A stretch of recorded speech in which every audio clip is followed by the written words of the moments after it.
Hi friends, நான் உங்கள் சனோரா. இன்றைக்கி நாட்டுக்கோழி குழம்பு எப்படி செய்யலான்னு பார்க்கலாமா?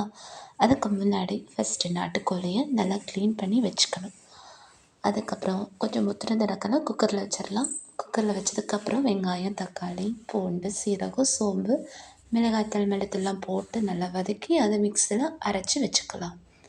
அரைச்சதுக்கப்புறம் இன்னொரு பாத்திரத்தை அடுப்பில் வச்சு எண்ணெய் ஊற்றி கடுகு, வெந்தயம், பட்டை, கிராம்பு, கடற்பாசி, சீரகம், சோம்பு இதெல்லாம் நல்லா போட்டு வதக்கிட்டு, அதுக்கப்புறம் வெங்காயம், தக்காளி அதையும் நல்லா போட்டு வதக்கிடுங்க. வதங்கினதுக்கு அப்புறம் ஏற்கனவே நம்ம அரைச்சி வச்சுருக்க தக்காளி, வெங்காயம் விழுது அதை இதோடு சேர்த்து நல்லா கொட்டி வதக்கி விட்டுருங்க. வதக்கினதுக்கு அப்புறம் வீட்டில் செஞ்ச ஹோம்மேடு மசாலா, சிக்கன் மசாலா அதை கொஞ்சம் போட்டு நல்லா திரும்பவும் நல்லா வதக்கி விடுங்க. வதக்கினதுக்கப்புறம் ஏற்கனவே பாயில் பண்ணி வச்ச அந்த கிச்சனையும் சேர்த்து நல்லா பச்சை வாசனை போகிற வரைக்கும் வதக்கி விட்டுருவோம். வதக்கினதுக்கப்புறம் பாருங்கள், சிக்கன் குழம்பு ரொம்ப நல்லா ரெடி ஆகிடுச்சு. அதோட ரைஸில் இந்த சிக்கன் குழம்பு ஊற்றி சாப்பிட்டா செம்ம டேஸ்ட்டுங்க.